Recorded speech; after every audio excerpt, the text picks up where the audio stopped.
You're listening to For What, hosted by sisters Mary Beth and Lauren. Welcome back.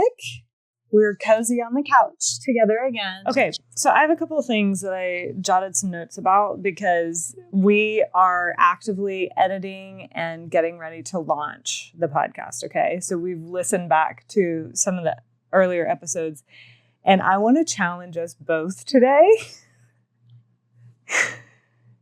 I'm going to challenge us to not say it at all, but we're going to keep count of it all.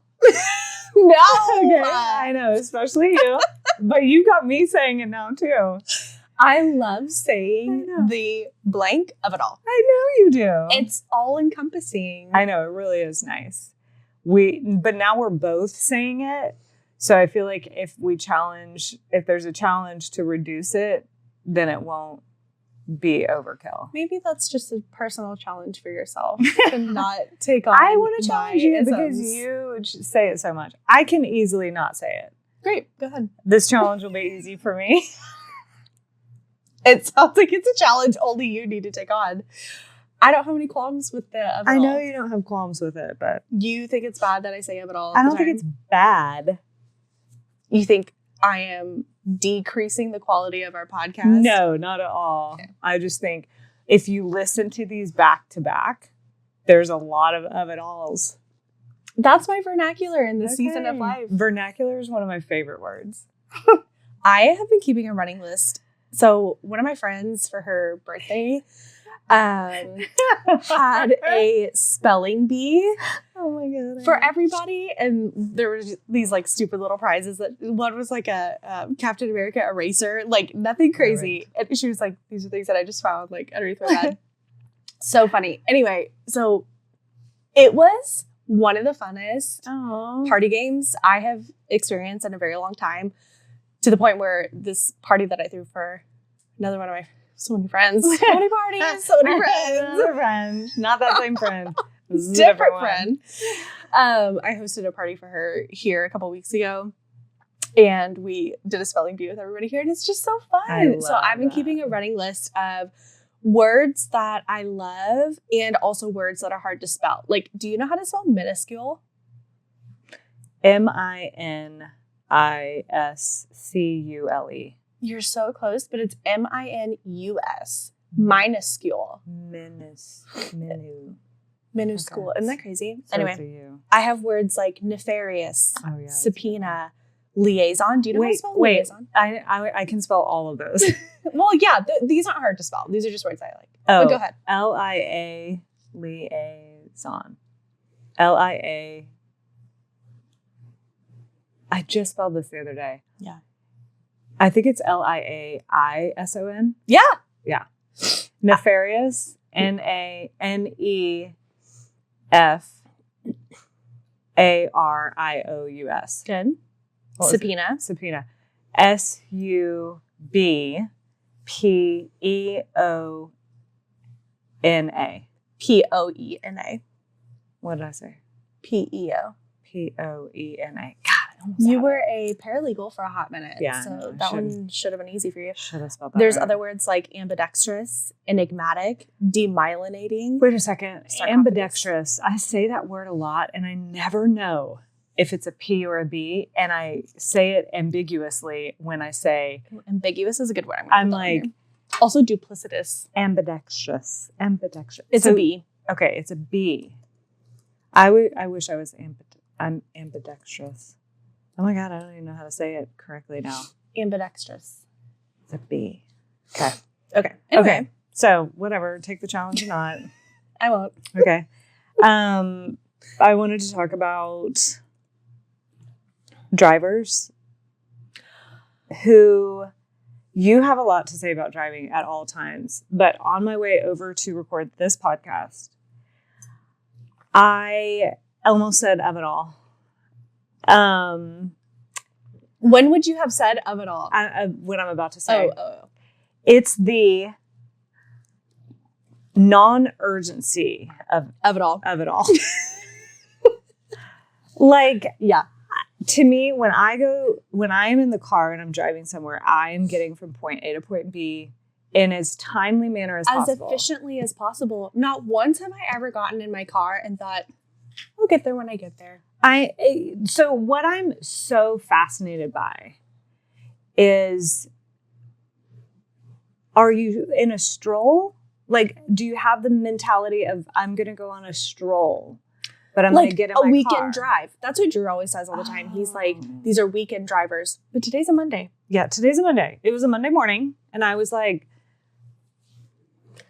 get out of the way. The road is not a place for whimsy, for lackadaisy, for petering. No. The road is for attention, efficiency, intention, assertiveness, efficiency, like all hands on deck. We're awake. We're paying attention. Here. We're zippy skippy. Yeah, we know where drivers are. We know which pace they're going, and we know how to get out of their way. We're anticipating. We're aware. So my question is for everyone, if you are one of those drivers that tends to stroll, or you're a weekend driver. I love driving, so I could see myself doing that one day. What I can't see myself doing is not having awareness of the people who are not that. Right. And that's what I feel like I'm encountering over and over. And so I kind of have like 2-part questions is, who are these people? Mm-hmm. And I want to know everything about their life. I'm so curious, like this woman. I feel like they're telling me everything that I need. I know, but I'm like, what I really want to know is like, they're texting. No, this woman was not texting. She was probably around, maybe I would guess in her 50s. Okay. So was she white? That was hard to tell. It was very tinted windows, but we have a beautifully diverse population here where I live in the mid DFW area. And in speaking with some of my neighbors, speaking with some of my neighbors, a lot of them are new drivers because like they like just got citizenship or something. So then they can get a driver's license, like something about that process. So there are all of these like student driver, like warning, whatever. And I'm like, these can't all be high school students. It's not. She didn't have a student warning. There are lots of new drivers in this area specifically. It could be. It was very interesting because she was an interesting one because she was just meandering, moseying around. Maybe she was having a stroke. Yeah. And I was like, well, we were near each other for a while. I was watching her. I was like, is that woman okay? I'm not sure. The amount of people who tell me, quote, I felt my right side getting weak. Gosh. So I drove myself to the hospital. Oh my gosh. I hear that at least once a week. Oh my gosh. So don't do that. Let that be a PSA to everyone who drives. At any point in time, you are probably driving next to or in at least a 1 mile radius of someone who's actively having a stroke or a heart attack. Oh my God. Or in labor.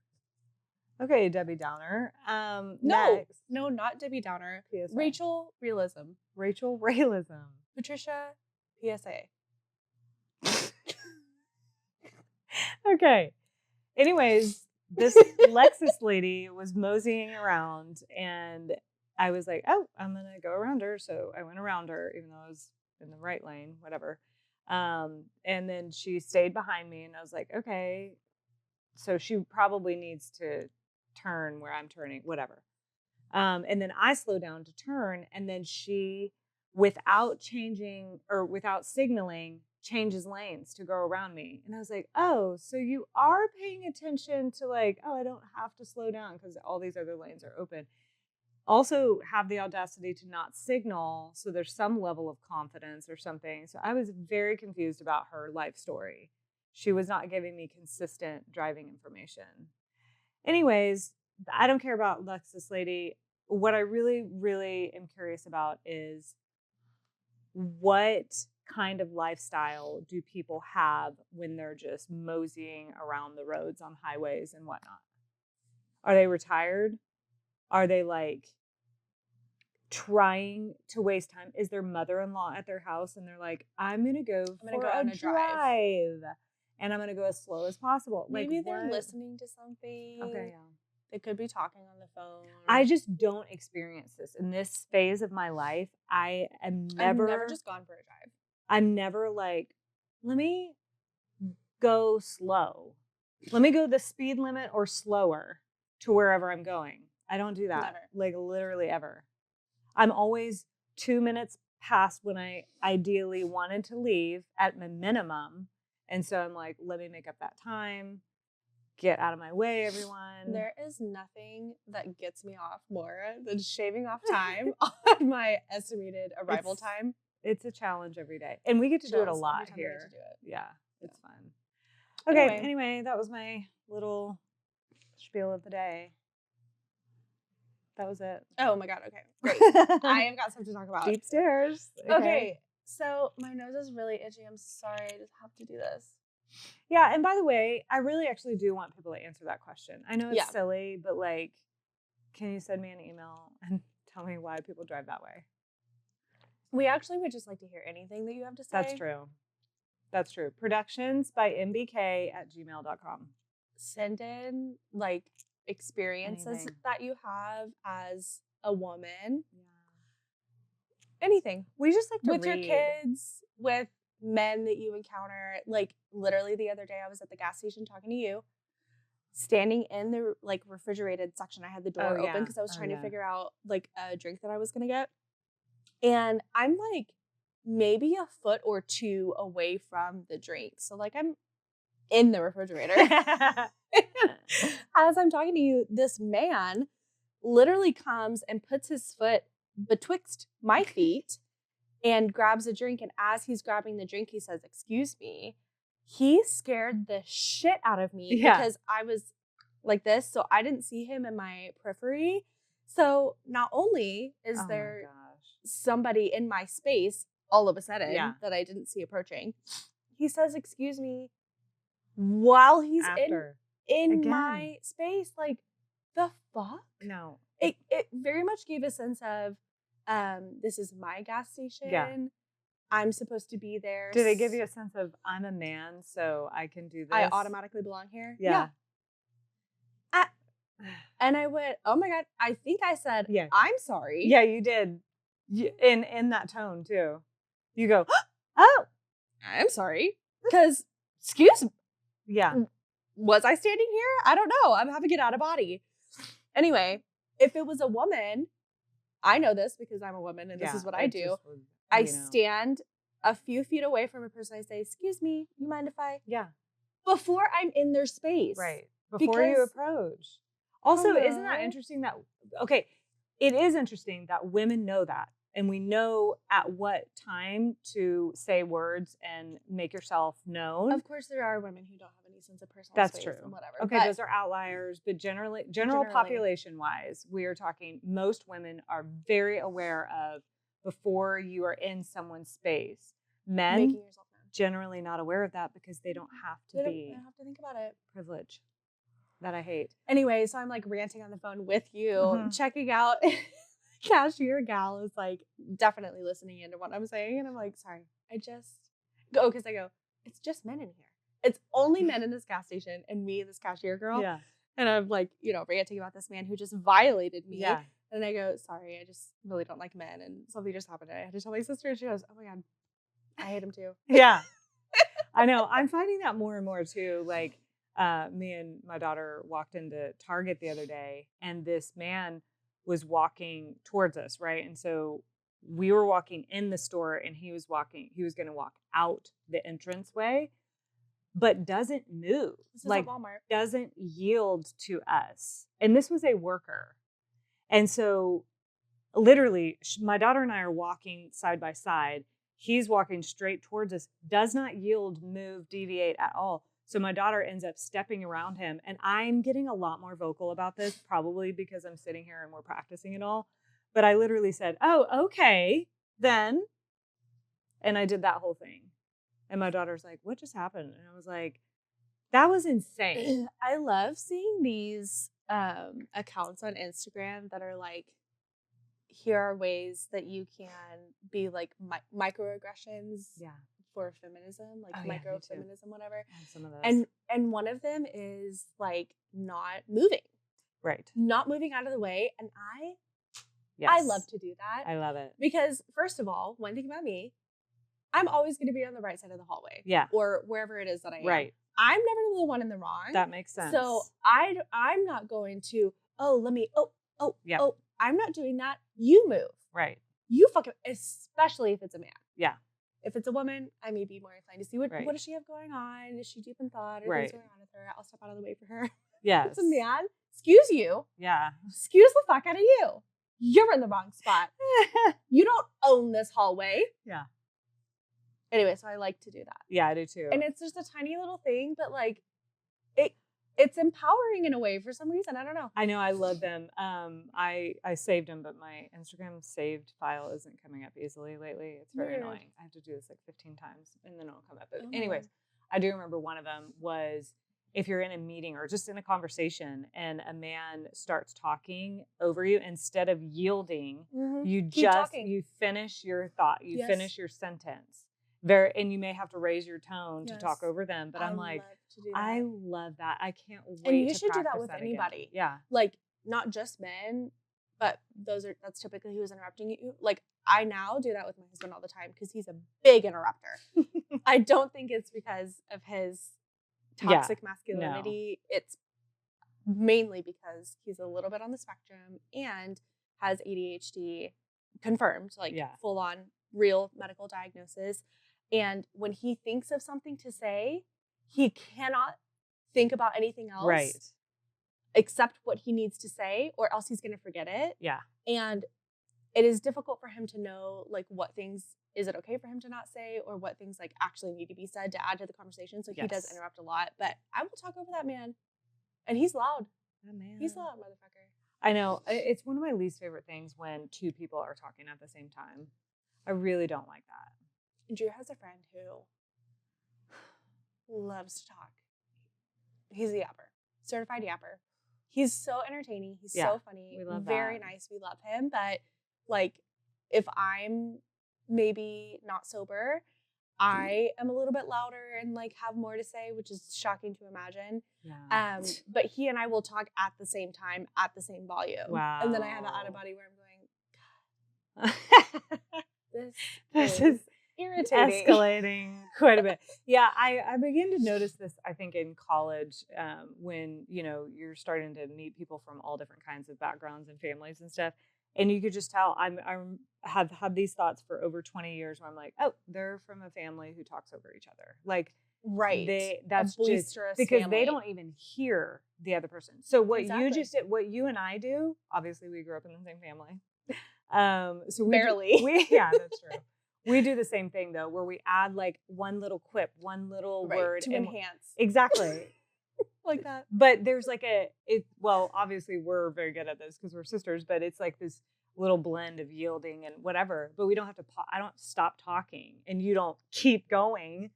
But some people, they just can't get it. Like they keep going and going. It's crazy. And I do think at this point, and I'm speculating or I'm hypothesizing on this right now. I don't know if I'll actually do it, but what I'm practicing in my head is specifically with men, because that's when I just want to be like, shut up. I'm speaking. Put your bottom lip and your top lip together and shut the fuck up. Yeah. I want to almost put up a finger like, okay, well, I'm going to finish what I'm saying. And then, because I think that would be really off-putting. Yeah. I love when you do that. My coworker goes, it's very funny. That's hilarious. Oh my God. Okay, that's great. Speaking of coworkers. Okay. Let's get into it. There is an epidemic of pregnancy in my office. Like, I'm scared to sit down. Oh, God. I'm scared to drink the water. Yeah. Like, something's happening with these girls. Uh-oh. They're all having babies. Do they want to? I guess. But, like, do they really know? They didn't get my approval. Yeah. Okay. So this is just happening to me. They forgot to run it past you real quick. Anyway, one of my coworkers is having her second baby. Shout out Josephine. Love you, queen. Aww. she said she's going to listen to our podcast during her maternity leave. So hopefully she makes it to episode 7. Okay. If she does, she'll get to hear her. Yeah. Congratulations. Anyway, she's got the cutest daughter who like doesn't smile in a lot of pictures. She gives like a side eye, like a love that. Why is my picture being taken? Love it. She's like super happy, like very normally developing child. Yeah, but like why are you interrupting to take a picture? A crazy sass in pictures. Obsessed. Anyway, so she's having another baby and she's due like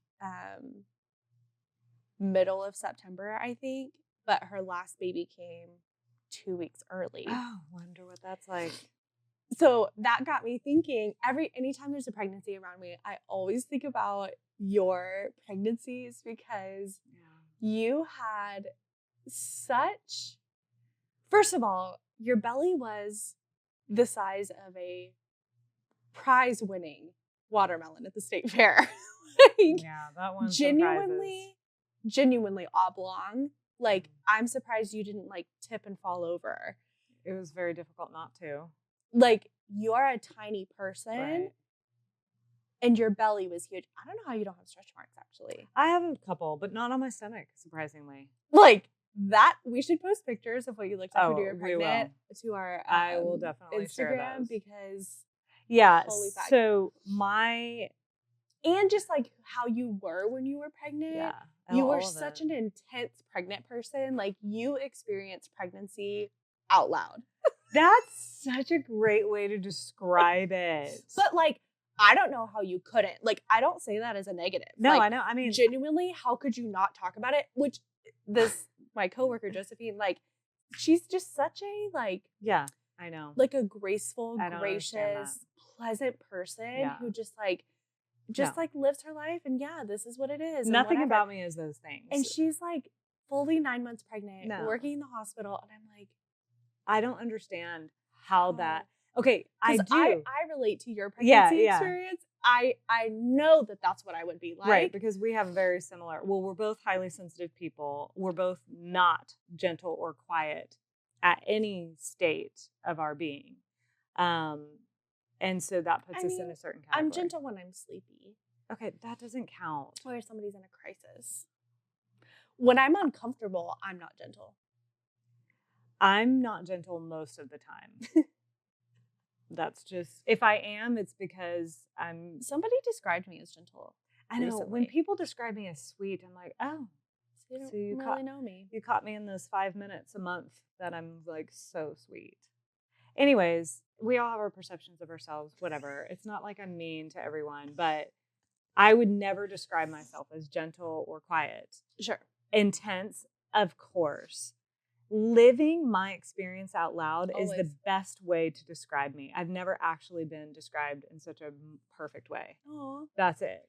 And that's honestly what you needed right now because you've been feeling a little bit lost. Yeah, I've been living my depression out loud and my failure out loud lately. Like, I've just been living it. But I am. You have to. I'm just You've got to get it out.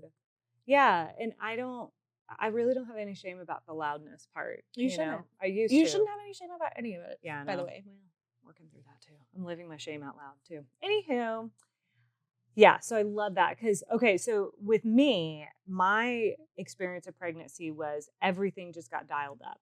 So I'm already a fucking intense person. I'm already highly sensitive. I'm already living out loud. Well, pregnancy just turned all those dials up, which is its own thing. A lot of people, including my OB, asked if my relationship with my husband had anything to do with how intense I experienced my pregnancies. Yeah, that's interesting. To which I said back then, well, probably. Like, how could it not? And the truth is I don't know.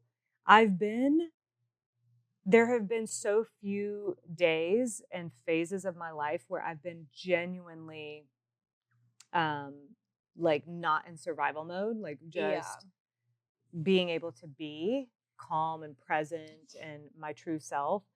That I really don't know. Which is important to acknowledge. Yeah, like, I think a lot of people are that way, and they don't realize it. So they're extremely like harsh and critical of themselves, like especially women. Literally, I just had this conversation with one of my friends this weekend. Like, she was like, I just feel like there's so many different things that I need to figure out, and like I am just being really hypercritical of everybody and myself and whatever. And I'm like, you just quit your job. You graduated grad school, got a new job. You're about to move. You have like family health issues. Like, you have been in a state of surviving. Like, even if it's good things, like this is something I learned in therapy with Kay. Even if it's something good, any change for a person who has experienced trauma or just an unstable lifestyle, or it has any type of mental divergence. Yeah. Any kind of change brings on a kind of survival instinct in you. And it's difficult to like come out of that because it's so uncertain. Yeah, well, that really describes the last 3 months of my life then. 100%. Because I'm sitting here talking about how this is my therapy and things like that. And then I told you this week, I actually think we're just watching my midlife crisis unfold here, because it's just been crazy. There's been a lot of changes and in myself, which those are the most disorienting to me, is like, I find this rhythm with myself and then something happens, or, something's not working anymore or whatever, and I have to change, which I generally love change. I love moving. I love different jobs. I love environments and stuff like that. But when it's from within, that I have a particularly difficult time kind of adapting to. I can tolerate small changes, like, oh, I'm going to tweak this routine this week, but these are like some of my core beliefs, right? And some of the things, how you perceive the world, how you respond to things, how you interact, whatever, right? And how I present and show up in society, like my role or my space in society, that is shifting. And it feels very disorienting to me. Anyways, let's go back to pregnancy. Okay. But I do just want to say that may be something to practice this week and for the rest of our lives. Today and forever. Forever. If you're like being aware of yourself or noticing yourself being off or like snapping at people or feeling in a funk, whatever, like come out of that a little bit and like just look at your circumstances. Like, what's going on with my family? What's going on with my job, school, whatever. Like, you may be in a state of survival and you might not know it. And that's okay to be in that state of survival. Like, that's natural. It's also okay to not know it. When you realize it, or maybe you have a person who tells you, hey, surviving, like, give yourself so much grace. Yeah. And I mean, I've known I've been in survival pretty much the whole time. I know what that feels like. And it's again, dialing up as the months go on, which it evokes some fear, of like, when is this going to stop? When am I not going to be in survival? 100%. And what I just keep reminding myself to do is I could just be like, I've been in worse survivals, honestly. Like, nobody's dying. I always you say have that. Choices to make. Yeah, like, I do. You can make choices to like get out of the survival or like get through it or whatever. Change the game. Yeah. So like, it is what it is for right now. You're going to be okay. Right. Do your best today. Yeah. Do the 4 agreements. Yes. Do your best. Yeah. So, yeah, I it's hard to tell if my pregnancies would have been better if you weren't in survival mode. Yeah, if I had like more support. I mean, yes, they definitely would have, but who lives with what ifs? I'm not doing that. So, would you like to hear? Do you want to hear the what is it called? Your pregnancy and labor and delivery, and then postpartum. Oh God! Stories, both. Oh my God, are so fucking funny. I like to hear them quarterly. Because every time you tell it, there's like a new detail or like a different like, I didn't know that happened, or whatever. Because you're like, oh yeah, I forgot about that too. Yeah. Let's talk about it. God. Okay. So do we want to do Maribella first? When I was pregnant with my first? Yes. Okay. So first baby, I grew her in Arkansas, and then I moved back to Colorado when I was 8 months pregnant. So I was like, no, I was 8 months pregnant. Whatever. She was due in 4 weeks exactly. And it was like, awesome. So I moved. How many breaks did you have to take on your way to Colorado? I don't even know. That pregnancy wasn't as physically grueling. I did gain a lot of weight. I gained 55 pounds with her. Yeah.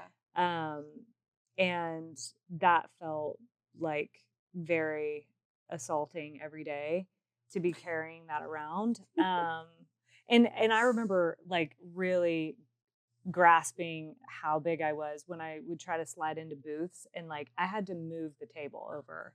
My stomach went almost to my knees.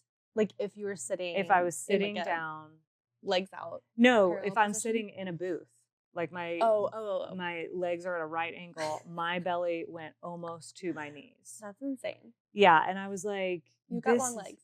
Yeah, I do. This is not short. So that was a lot. I didn't like to go out. Also because people would just touch your belly. They did touch my belly a lot, be like, especially in Arkansas. And people would first of all come up to me like this, like with their hands out, and I'm like, no. I literally used to put my hand like this. I would bat their hands away. I'm like, you will not touch my body. Do not touch my body. Like even though it's poking out 4 feet from me, yeah, still mine. It's still me. Meow. Meow. Yeah, and I back then, okay, so I was 25 when I was pregnant with her, and I lived in Arkansas, a small town, and everybody just was so handsy, and I was like, I never want to be touched because everybody's family in Arkansas by anyone. I know. I was like, but I felt so rude. I felt like such an outsider during that pregnancy because I'm like, stop fucking touching me. You didn't curse back then. Yeah, it was really bad, but I didn't care also. Like, I didn't care enough to swallow that. I was like, no, you're not going to touch my body. Don't touch me. Yeah. So that was the whole thing. And your baby. Yeah, so that was every day I would have to do that. And I'm like, I'll just stay home. Like, I don't want to deal with that. And then, so, and then people would always ask, literally, every time I went out, are you having twins? And I'm like, no. And they're like, are you sure? I think you should go ask your doctor again. Da, da, da. And I'm like, really, really sure. It's just the one. I'm sorry. Why are you asking me personal questions? Not your business. Why are you arguing with me about my body? About my medical history. Yeah, it's crazy. So that got Are you sure you have Parkinson's? Yeah, I know. You might want to get a second opinion. Like, no, stop talking. So that I became very antisocial because why would I subject myself to that? Then I moved to Arkansas. I was back with friends and family. Oh yeah, back to Arkansas. Oh my God, there's a glitch. From Arkansas to Colorado, and that was better. Well, then I was just settling in. I was supposed to just settle in and have this baby. Okay, so we get settled in. And then the baby, I really was thinking she would come, at 39 weeks. I was like, that just seems really good. And I was really afraid to have a big baby because I was 10 pounds, 2 ounces. My husband was 8 pounds, but he was 3 weeks early. So he would have been 10 pounds easily. And he was a big dude. So our brother was our brother was 11, pounds. 14. Yeah, that's a toddler. So I didn't want anything to do with that. I was like, please stop. But I was like, she's just going to come at 39 weeks. Like, I was just hoping for that. Obviously, that wasn't real. Yeah. And then... Let's be real. I was praying for it back then. So, in the meantime, when I was just supposed to be relaxing and settling, I started to eat a lot of Boston cream pies. And I would eat 1 Boston cream pie every week by myself because my husband didn't like them. Like a 9x13 Boston cream pie. Yeah. Like a big... Over the course of a week. Yeah. It was big. And, it was a round one. So I don't know what that is. I have a specific visual of a Boston cream pie in a 9x13. I don't know what with a red Pyrex lid. 9x13 Oh, is like I a made regular those. baking. That's right. I made those. Yeah. No, these I bought from King Supers, and they were round. Oh, so we're talking. So you did Boston cream pie with Beckham too, then? Possibly, maybe. Yeah. Yeah, Beckham, I had different cravings, but yes. So I ate a lot of those, and every time I went to the doctor, you know, in those last couple months, you go once a month, and then every 2 weeks, and then every week. Well, I was going every time I went to the doctor, I was gaining 5 pounds. So when it was every month, it was 5 pounds, and then it was every 2 weeks, and it was 5 pounds, and I'm like, I'm sorry, what's happening? You're blowing up like Violet from Yes, Charlie and and the I would Chocolate get Factory. I would get on the scale, and I'm like, oh my god, what is happening? And the nurses, everybody would laugh, and they're like, no, girl, it's good, you look great. And I'm like, I don't care what the fuck I look like. This scale is off the charts. And then we go down to, I'm going to the doctor every week, and I'm gaining 5 fucking pounds every time. And I'm like, I'm sorry, I'm gaining 5 pounds a week. And they're like, yeah, whatever you're doing, keep it up. And I was like, why are you encouraging this? This is not okay. And you had reflux too. So it was so bad. It wasn't like eating made you feel better. No.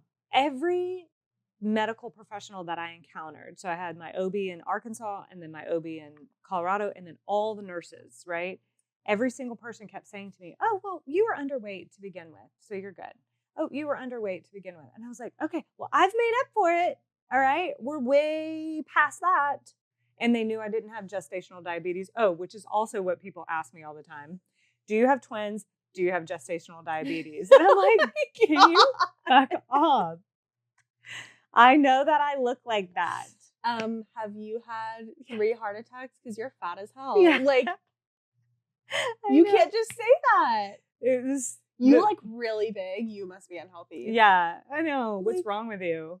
Yeah, so it was just a lot. It was a lot happening in that last month of pregnancy. And then she didn't end up coming until 41 weeks and 1 day. And at that point, I had it. At 41 weeks, I was like, we are done. First of all, I'm just done gaining 5. You're like into the second week or into the 42nd week? Yes.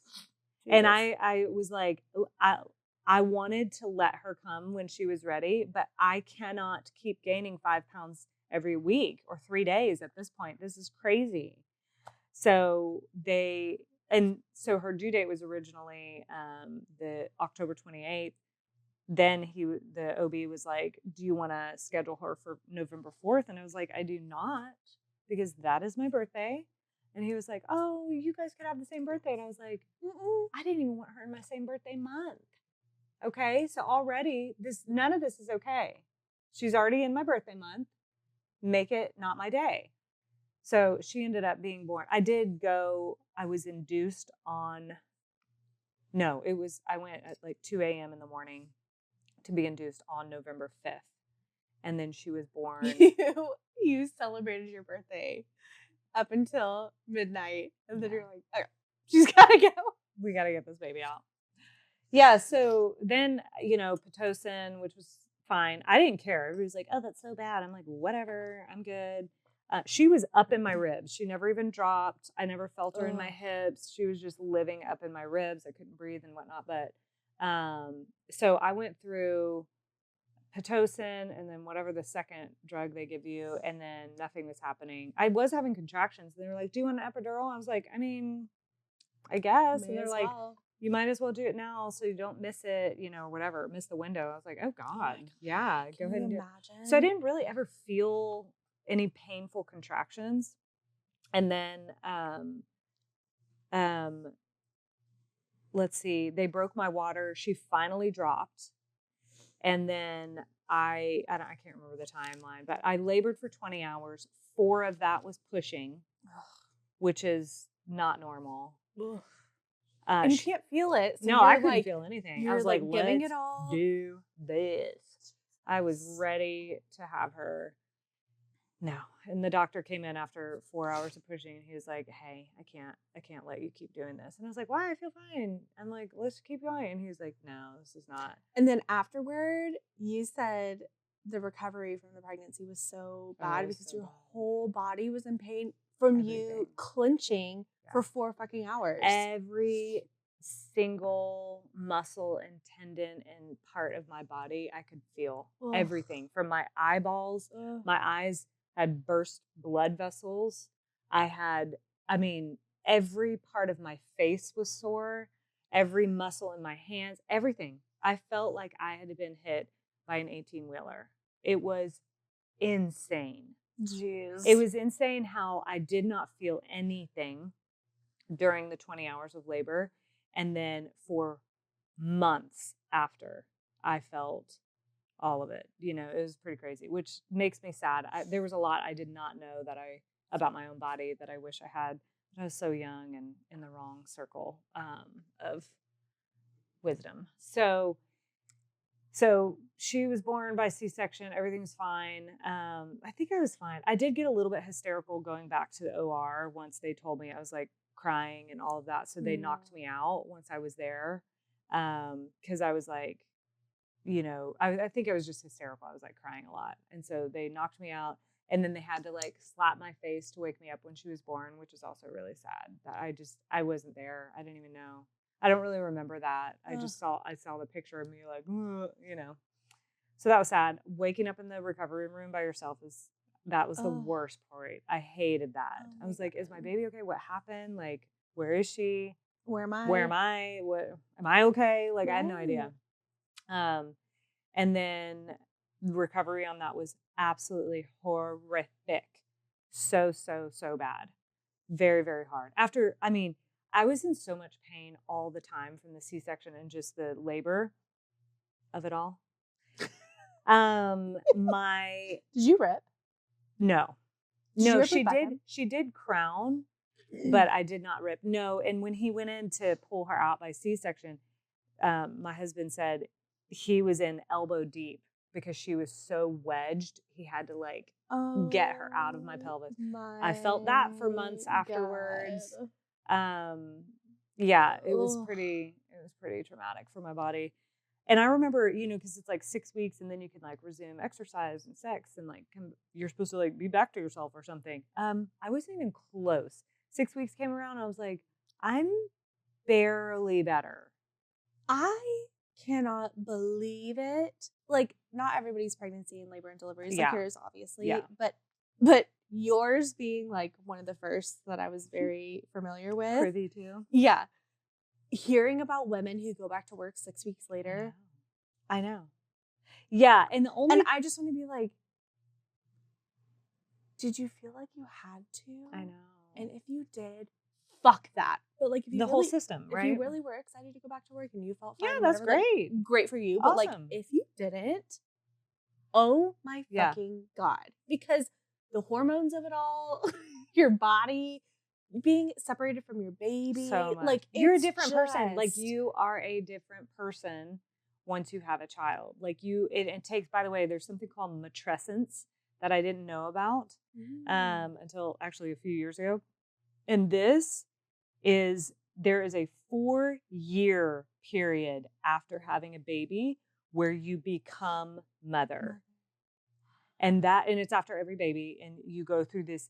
It's literally like you shed the old version of you and you get acquainted with this new version of you. It takes 4 years. Wow. Yeah. So for all you mamas out there postpartum and you're like, why can't I just get it together? Give yourself a minimum of 4 years to get acclimated to yourself, your body, your brain, your emotions, your bond with your baby, parenting. All of it. It's a lot to take on. But anyway, I didn't know any of that. So I was just like, that is so interesting. I know, isn't that crazy? Because even, so most women go back to work after 12 weeks. If like they're in America. Yeah. I guess I should say, in my experience working in the hospital, all my coworkers have come back 12 weeks after having a baby, which I'm just like, I know. It's so emotional. What can I do to make this not hell for you? Yeah. Like, that's just a script that needs to be rewritten. Even a year after giving birth, like, I can't imagine just bouncing back in any way. No, and that's the thing. That's what I wish was, it's a misconception that there's going to be any bouncing back. there is no back. You have to rewrite who you're going to be, what you're going to be moving forward. And that 12 weeks, not a balance, it's a role. 6 weeks, 12 weeks, not enough time. Mm-mm. 1 year, not really. You're starting to get a little bit and like, your baby's making so many changes in that first year too. Like that's what's crazy is like they're also becoming a person. Right, exactly. A human. Right. Yeah, so it's a lot. Okay, so that recovery was horrendous. I think by 4 months is when I remember feeling like, okay. And this is something that has always fascinated me about labor and delivery and after is you don't have to do it after birth when you have a C-section, right? I didn't. I don't know what they did. They just took everything out. I thought they came and like massaged your stomach. Oh yeah, they do that. Yeah, they do that. Like, fuck that. That, I know. Like, I was on pretty strong pain medication at that point. So you didn't feel it? I mean, I felt it, but it wasn't. Having contractions when you breastfeed, I learned that in one of my NICU training classes. Fuck that. Yeah.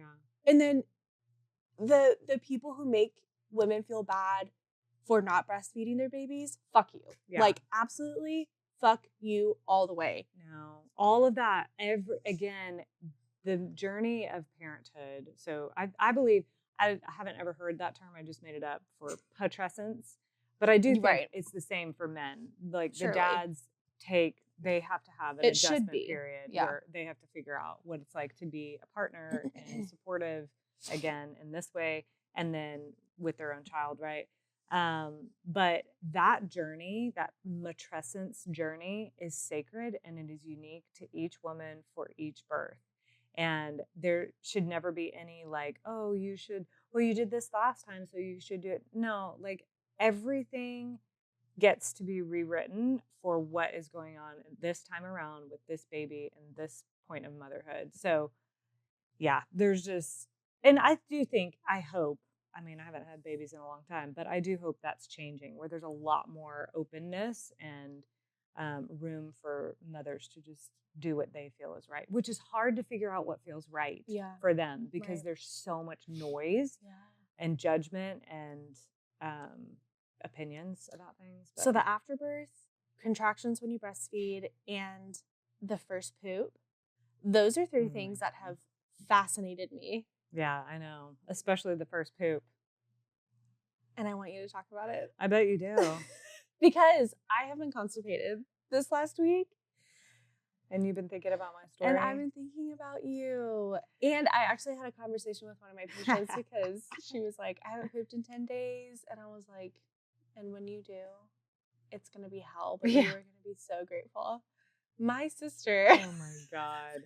Yeah, it's really funny. I should write this out for my kids because both their birth stories have such pivotal high points and low points for me. And both like with a strong fecal component. That's just me, I guess. I know. So with my Maribella, with my daughter, I was so happy that she was out and I was shrinking. Okay. I was like, yay. I mean, I did not feel like myself. My body was recovering, obviously, but I was so happy I wasn't pregnant anymore.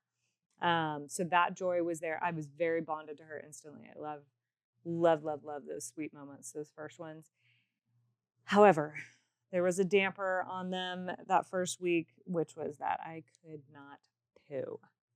And I don't think I pooed. I don't know how many days it was. I want to say 5, maybe 7. I can't remember. I'm sure I have it written down somewhere, but it was a long time. And, you know, at first there was this joy. Yeah, I think it was closer to 7 because I was 3 days in the hospital. I think I was, released the 4th day? I thought it was going to be dismissed. Discharged. There it is. The 4th day. So that was 4 days I didn't poo. And then I get home and it was definitely a couple more days. So by the time I got home, this is what was on my mind. I mean, everything I ate, I was like, where is this going to go? It's not going anywhere. I mean, everything I ate. And I was ravenous. I mean, I was eating. Because you did breastfeed. Yeah, I did breastfeed. And after the labor, like I just burned so much. Did you eat before you went into the hospital? No, they told me I couldn't. Yeah. So I didn't eat for 24 or I don't even know how many hours it was, maybe 12. But I can't do that. I don't fast. I don't go long times without eating.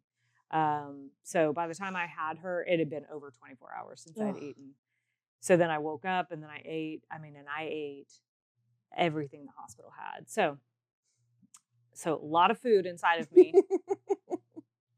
And then by the time I'm getting home, everything, and they're giving me all this high fiber stuff, eat this bar and eat this high fiber cereal. And back then I didn't know anything about health. So I was like, okay.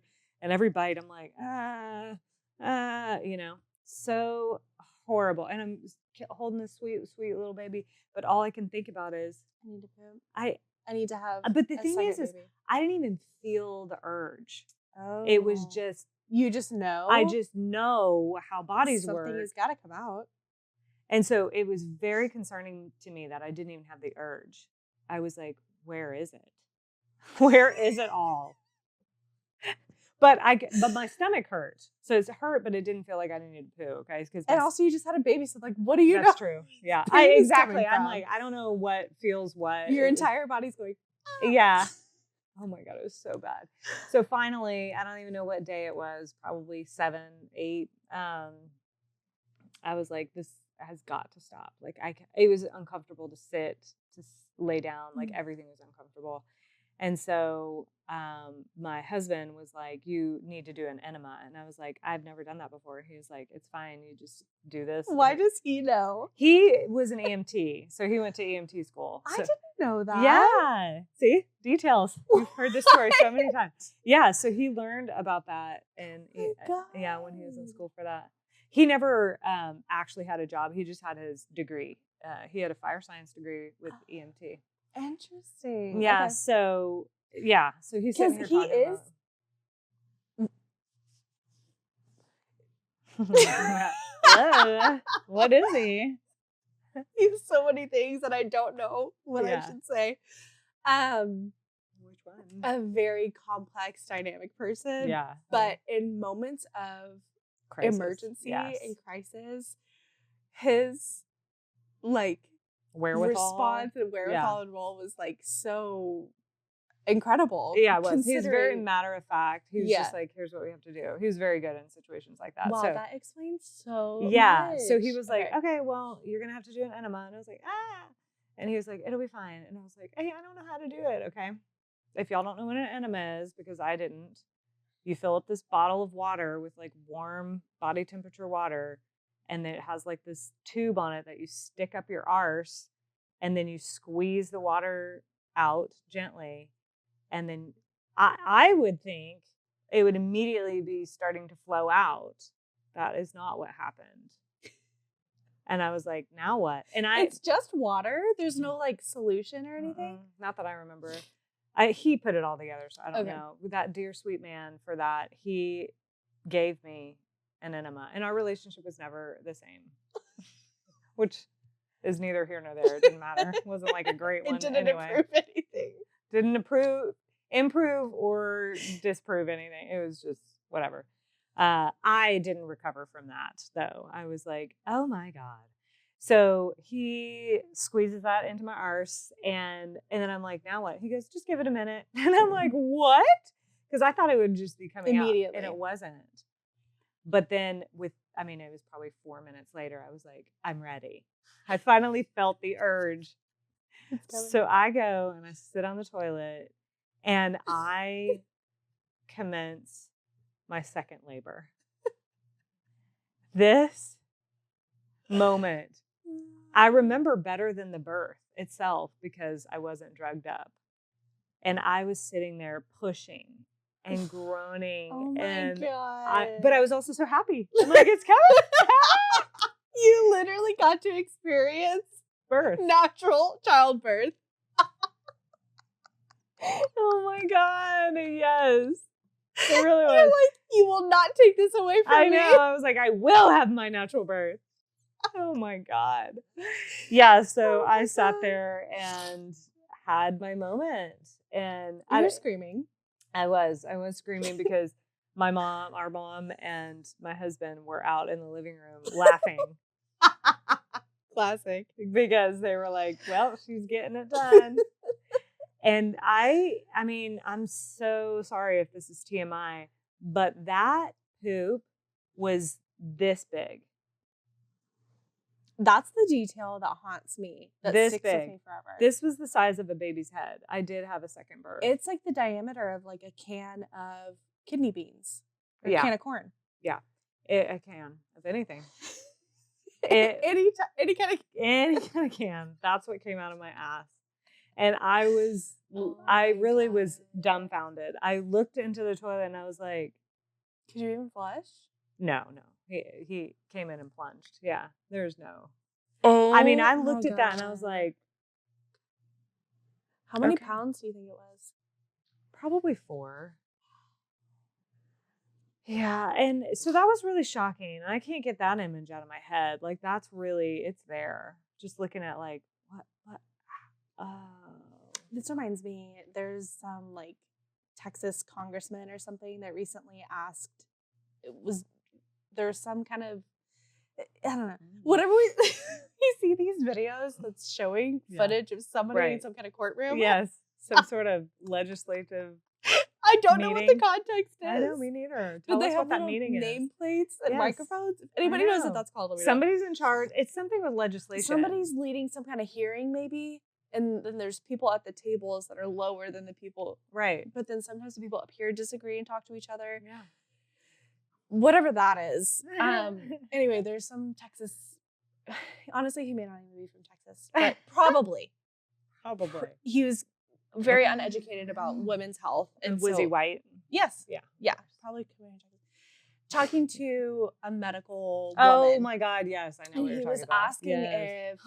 if during a colonoscopy, Oh my God. you could see if a woman was like having an ectopic pregnancy. No. He was saying, like in a colonoscopy, they can take a pill. You can swallow a camera. That's right. And it'll go down and you can see the whole colonoscopy process all the way through. And he goes, why doesn't that work for ectopic pregnancies or women who are having Couldn't you just use that to see if a woman was having spontaneous he's like, miscarriage? why can't we use the cameras for women with spontaneous miscarriages? And this female physician was like, okay, again, the pregnancy. Like, what the fuck? The pregnancy has nothing to do with the digestive tract. Like, oh my fucking God. Like, seriously? And the lady, whoever was on the Instagram thing that we were watching was like, okay, so this man obviously still thinks you could get pregnant from blowjobs and STDs from, I don't know. Sitting on a toilet. Sitting on a toilet. Yeah. Like, seriously? Yeah. Fuck off. Like, the fact that he has the audacity to ask a question like that out loud. But he interrupted her. He interrupted her to say, no, but I want to ask. And she's like trying to like, hey, Mr. So-and-so. He should not be allowed to have the position that he has because he doesn't know that. Like, and he doesn't trust people who do know. That's basic science. Because I'm like, it's not even science. It's just it's anatomy. It's life. Anatomy is science, but it goes beyond like, oh, this is science. This is just how bodies work. Like, if you don't fucking know that, you are not smart enough to help lead a country. I do not trust you to keep me safe if you don't know the fucking difference between a poop hole and a vagina hole. Well, you think you're doing anal every single time that you're having sex that's with what somebody? she said. Did she say that? Yeah, she was like, yeah, something about anal. Oh my God. It's the same thing. Oh my God. How long have we been recording? Because I have a story. I don't know. It feels like forever, but it always feels like forever. I barely got through my one pregnancy. We'll have to do your second one another time. Okay. And then I have to tell my poop story at some point. Let's just make this about poop. Well, not this whole episode, because like people need to have something to a break. Okay. Well, 1, a break from poop. 2, my shit story. We need to do that another day. That's not today. Will not be today, and I think should be something that we like tease to keep people listening in, because eventually I will reveal the story that we're not ready for that story yet. I don't think anybody's ready to hear that. We're not at that level. I mean, we are, but we're not at that level with our audience at this time. Yeah, that's right. We need to develop some very serious trust and rapport before I that can story. share this deep, dark part of myself. But anyway, I digress. When I worked in Abilene, I was giving an evaluation to a patient, testing his swallow. He was there to see if he had a stroke or not. And the MRI tech walks in to like take the patient to go to his MRI to scan his brain. And I'm like, I'm almost done. I'll be like 5 minutes. Normally when I say that, they'll just like wait in the hall. Like, okay, whatever, no problem. He stayed in there and he was like, yeah, no problem. And proceeds to ask our patient the MRI screening questions. I'm like, okay, well now it's not going to be 5 minutes because you interrupted me. So he does that, asks him literally 21 questions. Oh no. That's like, do you have any metal in your body? Have you ever had any piercing? Like those kinds of questions. Yeah. So like they're fast, but like took 2 minutes. Oh my gosh. Anyway. And then he goes, okay, go ahead. Oh. So I finished my evaluation. This is also like on a Sunday morning. I'm a brand new speech therapist. Anyway. I hate everything about that. So I continue and my patient asks me, so he did actually like for sure have a stroke. Where he had a stroke affected the language part of his brain. So he was having trouble saying what he needed to say. So everything took a lot longer because my patient was experiencing aphasia. That's what it's called. Wow. So my patient asks me, why do I need a swallow test? And I told him, in your throat, it diverges into 2 pipes. You have your breathing one and your eating one. And sometimes whenever you have a stroke, there's weakness. So food and liquid can get into your breathing pipe and that can cause you to have pneumonia. So I'm here to make sure that that's not going to happen to you so that way you don't have to stay in the hospital longer. The MRI tech, who's still in the fucking room. Oh my God, this guy. Says, it's actually a myth that there's 2 pipes. There's only one in your throat. And I said, actually, that's not true. And like, I'm fucking pissed. Okay, my rage, my dramatized. Okay. Hyperbolic way that I vent and rant has been a relatively new development in my life. Like maybe the last 3-ish, 4-ish years, really since COVID, like I've stopped giving a fuck, especially in regards to work things. But this was like early 2020, brand new speech therapist, like brand new person, 23. Anyway, I did not have a lot of gusto, especially when it came to men. Yeah. Or anybody older than me or anybody in authority. Like I just did not have any kind of standing up for myself. But until then, when he said that was the moment. Actually, and I'm like, this is a matter of patient safety. Yeah. Like this is a matter of this patient's health literacy. Yeah. Like that's my job. So I have to do that as a medical professional who actually does know this information. You are an expert in this. I have to rebut this idiot who's lurking in the room still. Like, I have other shit to do. I draw on the whiteboard the side of a person's face, their throat, the 2 pipes, how the swallowing works, whatever. And so I go, your throat is just one canal, but it does split off into 2 very separate systems. And my patient said, well, I guess the jury's still out. Jackass. Hello?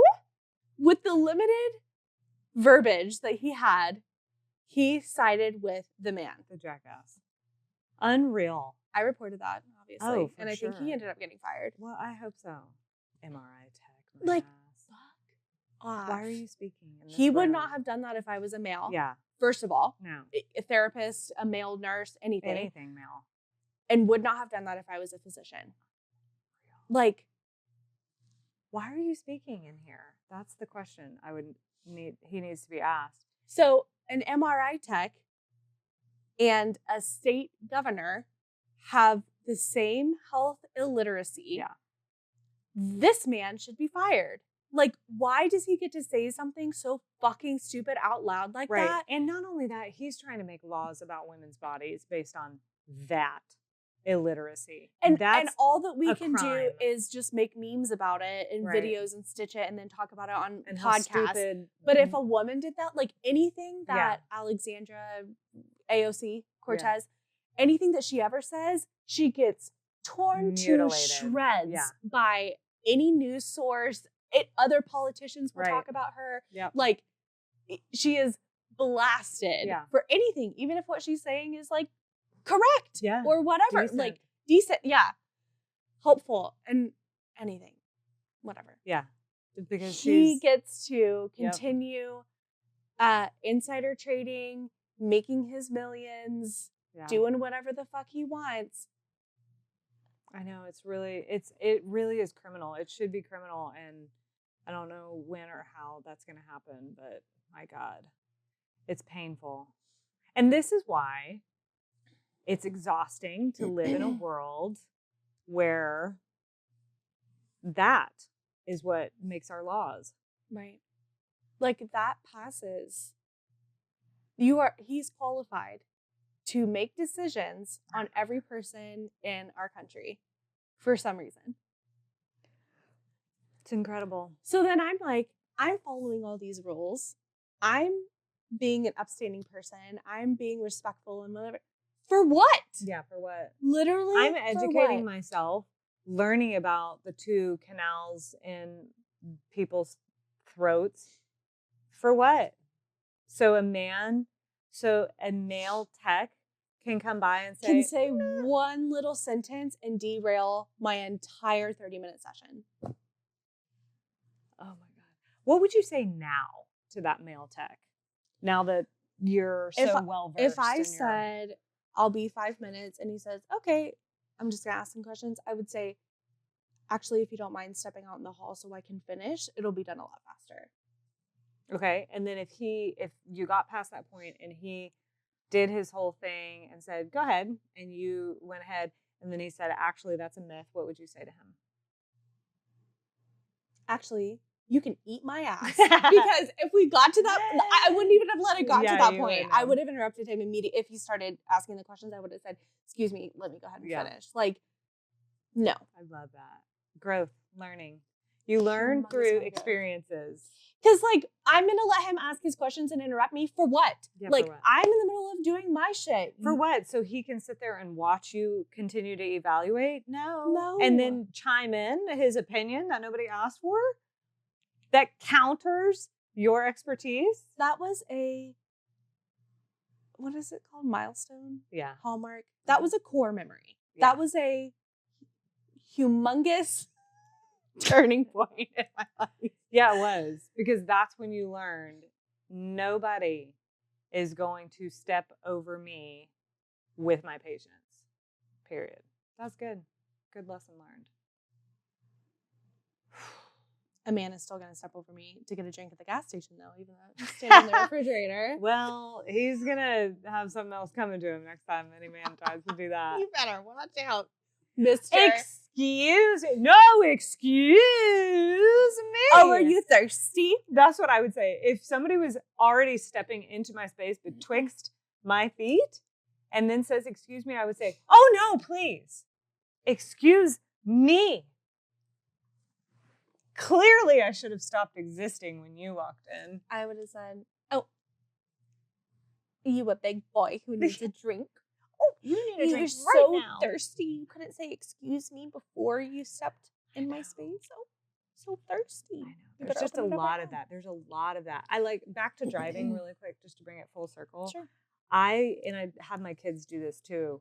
Ooh, that might be, I don't know if this is a good or bad thing that I'm doing here. Let us know. I'm definitely teaching my children to judge.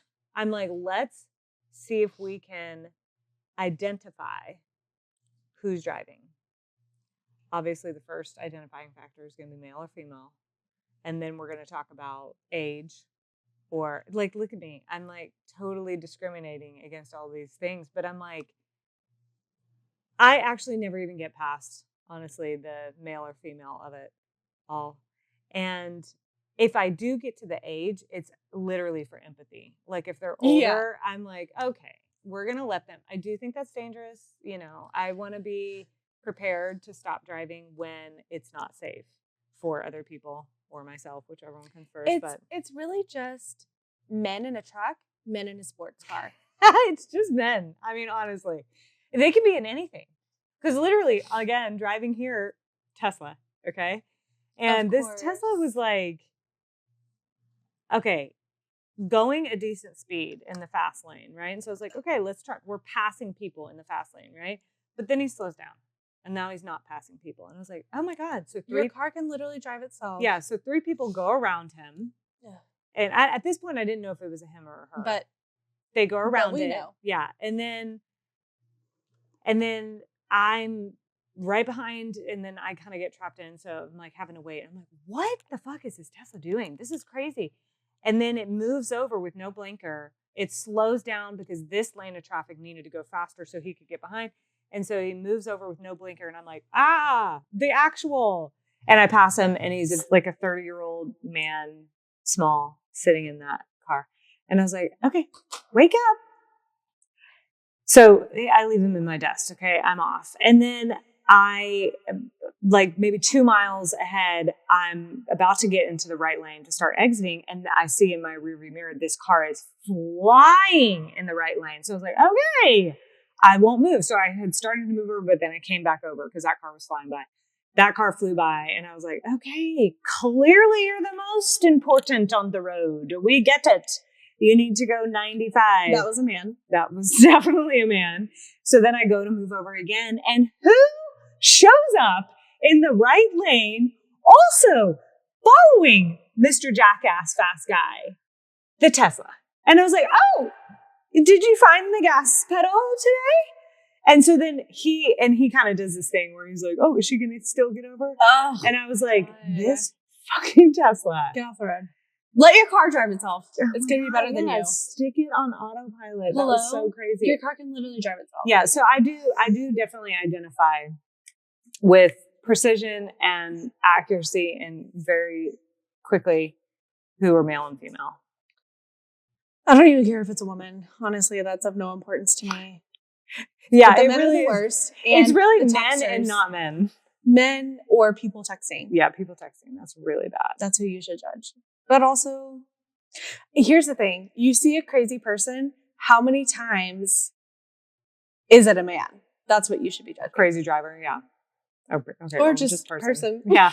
People stepping in front of people in refrigerators. Like, anything crazy that's going on. And here's what's funny.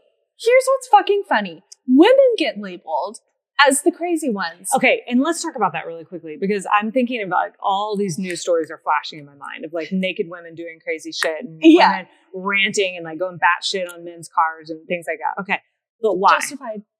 Why are they doing that? They have a reason.